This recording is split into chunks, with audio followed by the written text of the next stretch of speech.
inilah sebenarnya yang saya kirimkan ke dia. Tujuan saya untuk menyadarkan dia bahwa asumsi itu tidak benar. Ya. Tetapi apa yang dilakukan dia? Saya diblokir. Skripsi Jokowi itu kelihatan ada pembatasnya. Ya, pembatasnya namanya pembatas buku yang ada tulisannya namanya perdana. Ya, saya menarik ya. Menarik itu kenapa? Karena dari situ kita bisa tahu bahwa ini dicetak atau dijilidkan di percetakan atau apa istilahnya jasa percetakan yang bernama perdana. Kemudian saya minta ya kepada teman-teman yang ada di perpustakaan itu, coba dicari lagi skripsi-skripsi yang ada batasnya yang perdana gitu ya. Ternyata banyak sekali ya, dan banyak yang seangkatan Pak Jokowi juga. Di atas angkatannya juga banyak, di bawahnya juga. Dari tahun 79 itu sudah ada percetakan perdana, bahkan sampai tahun 88. Nah, bukan hanya di Fakultas Kehutanan saja ternyata ya. Setelah saya telusuri, bahkan ada kolega saya yang namanya Pak Heru Marwata, nanti Anda bisa cari di Facebook ya. Ada dipublis juga itu ya. Itu dari Fakultas Sastra. Jadi ada banyak dosen-dosen yang lain atau bahkan ada banyak mahasiswa alumni-alumni lain yang juga mencetakkan ya skripsinya di perdana, dan itu sama semua fontnya ya, sama semua cetakannya. Jadi dari situ sebenarnya saya sudah punya feeling ini sama semua. Jadi asumsi yang disebut oleh Rismond ya, bahwa ini hanya bisa diproduksi dengan teknologi digital zamannya 90-an, harus menggunakan Microsoft Word, itu sudah terbantahkan di situ ya. Nah, apa yang saya lakukan? Yang saya lakukan, saya menghubungi dia pertama kali. Rismond ya, saya kirimkan mungkin chatnya ya, nanti saya coba tunjukkan chatnya, tapi saya coba ceritakan deskripsinya dulu ya. Saya hubungin dia untuk menyadarkan dia sebenarnya bahwa asumsi dia itu tidak benar, bahwa teman-teman yang lain juga menggunakan teknologi yang sama, menggunakan font yang sama, nggak ada bedanya.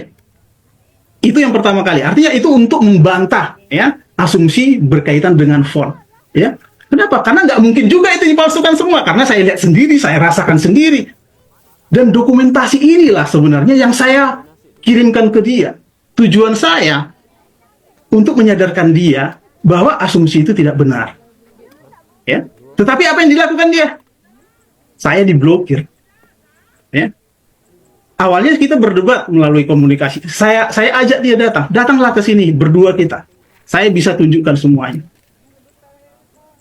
Tapi apa yang dilakukan? Nggak benar itu, semuanya palsu itu. Buktinya nggak ada tanda tangannya semua. Nah, memang dia akan beralih gitu ya. Setelah fontnya terbantahkan, dia lari ke tanda tangan. Nah, ini contohnya. Inilah orang-orang yang mencari namanya pembenaran, bukan mencari kebenaran. Padahal sebagai ahli forensik kita itu mengungkap fakta. Fakta apa yang ada yang kita temukan, itu yang kita laporkan. Ya, tidak ada asumsi, tidak ada pendapat di sana, apalagi berasumsi. Itulah sebenarnya laporan forensik digital yang resmi atau yang benar ya. Forensik apapun hanya mengungkap fakta, tidak boleh berargumen. Forensik katakanlah di kedokteran, forensik tubuh, forensik apapun itu tidak pernah berpendapat, tidak pernah membuat asumsi. Ya, kita hanya menyampaikan fakta. Nah, ketika kita mungkin di pengadilan nanti ditanyakan apakah pendapat Anda terkait ini, baru boleh berpendapat. Ya, nah itu prinsipnya ya. Jadi laporan forensik digital hanya mengungkap fakta-fakta. Forensik apapun kurang lebih sama, hanya mengungkap fakta-fakta. Dia tidak boleh berpendapat menyatakan ini palsu atau tidak, karena dia tidak berwenang untuk itu. Data pribadi dia. Itu bukan data pribadi. Data pribadi. Undang-undang masuk data pribadi. Enggak. Masuk. Mas, aku termasuk yang ikut merancang undang-undang keterbukaan publik. Nanti kita lihat. Baca naskah akademiknya. Segala sesuatu yang masuk di dalam individual. Enggak. Kalimatnya tidak bisa. Kalimatnya bukan begitu. Bukan begitu. Ini saya sampaikan ke Bang Boy. Bagaimana dia masuk. 17 yang dikecualikan tidak ada. KTP oke. Karena kalau KTP itu ada NIK. Yang mengidentifikasi setiap yang mengidentifikasi individu termasuk data pribadi. Nggak bisa. Apa yang dimaksud kemudian data pribadi dalam Undang-Undang nomor 27 tahun 2000. Iya, malah salah. Perlindungan data pribadi itu untuk IT. Nah, ini Saya waktu di DPR. itu bab itu. Nah, justru itu. Bapak kan tahu, naskah akademisinya saya juga Iya. akan menghadirkan beliau. Lah iya. Iya, saya juga akan Mas Roy, ijazah itu masuk data pribadi Masuk. karena satu Ya, enggak. ada nama, ada nama. Oke. ya Tidak kan? semua nama. ada tanggal Bentar, lahir. gantian, Iya, gantian. makanya ini Anda Ada nama, tanggal lahir. tahu nanti Anda cek lagi. Oke. Ada tanggal lahir, ada nama orang tua dan sebagainya. Nggak ada ijazah, nggak ada nama orang tua. Sebentar. Ada nama orang tua di ijazah. Salah. Nih, ijazah itu ada data Tanggal lahir. tanggal Nama lahir. ada. Dan tanggal lahir. Tanggal lahirnya. Ada, nggak apa-apa. Tempat tanggal lahir dan tanggal lahirnya. Nggak apa-apa. Iya, Berarti itu data pribadi. Itu masuk data Masuk. pribadi. Ada yang umum dan ada yang Tidak spesifik. ada di pasal. Sekarang baca aja. Ya Pasal udah. 7. Tidak Gini aja, spesifik gini aja. disebutkan semua. Termasuk makanya. KTP. Ya udah, ini orang kan ngotot banget nih. Iya, iya. Kita baca aja. Iya, pasal di sini 17 huruf H. Oke, Ya. boleh dibaca deh, boleh Ijazah dibaca. termasuk data pribadi karena memuat informasi Sumber boleh Sumbernya disebutkan, mana? sumber boleh dari disebutkan. Google. Google dari siapa? Dari AI, udah ini aja. Enggak, AI itu bisa Udah, bohong. nggak apa-apa, nggak bisa apa-apa. salah. Tapi kita baca yang ini Buka, aja, buka, karena buka memuat undang-undang. pendidikan seseorang, ya kan? Ya. Seperti Tidak nomor bisa, ijazah, Bang, tanggal masuk. penerbitan dan nama sekolah yang Nggak bisa. tercantum di Segala ijazah. sesuatu yang masuk identifikasi Kalau- individu Kalau revisinya salah. itu merupakan data pribadi. Kenapa masih usil dalam isu ini? Kenapa? Bukan usil, Bang. Ini kan untuk menjawab Menjawab apa? pertanyaan publik. Apa pertanyaan Bahkan publik? Abang sendiri pun bertanya kan sekarang siapapun. Kok sampai sekarang itu bahkan seorang di Tipidum pun itu tidak mau memegang atau tidak berani memegang ini loh, versi fisik atau versi analog dari ijazah Joko Widodo. Sama seperti gelar perkara atau konvers lainnya. Semua dideret di atas meja sehingga wartawan bisa memoto versi fisiknya. Sekarang apa yang terjadi? Nggak ada satupun versi analog atau versi fisik yang ditampilkan oleh Dirtipidum di meja dia. Yang ada adalah versi proyektor.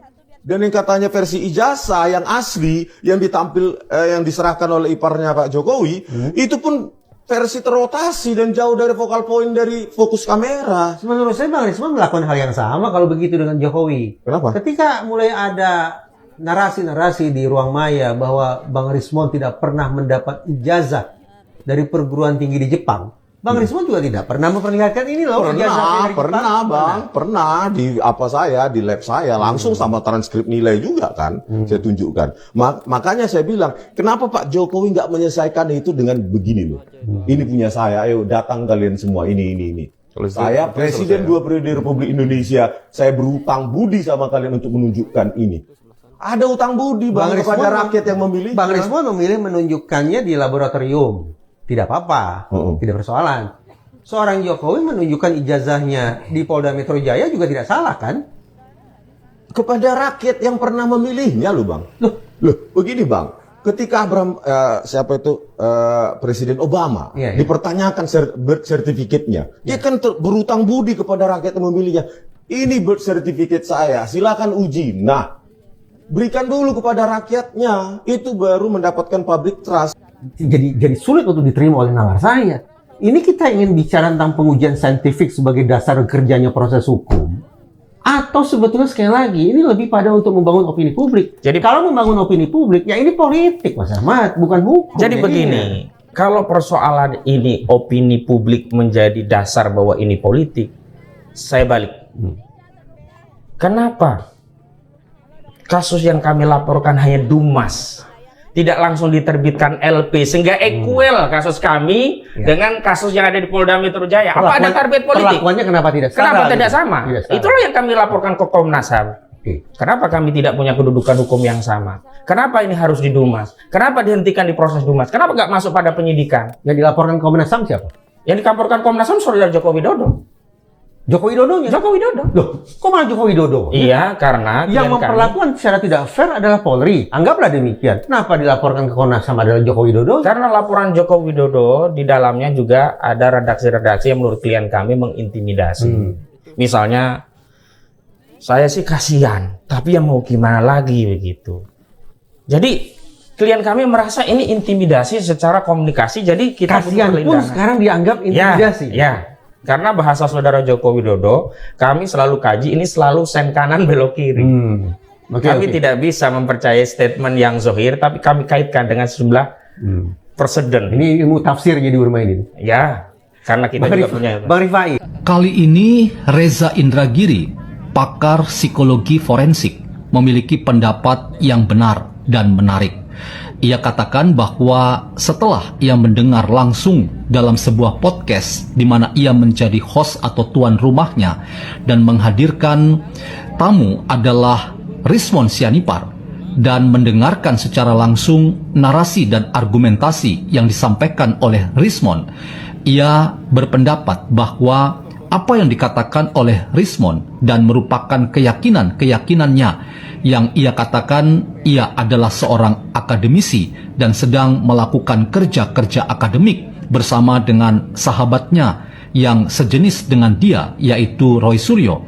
Maka seorang Reza Indragiri sebagai pakar psikologi forensik, ia sampai pada sebuah kesimpulan bahwa apa yang dilakukan dan dikerjakan oleh Rizwan dan Roy Suryo itu hanya mencerminkan kebusukan hati belaka.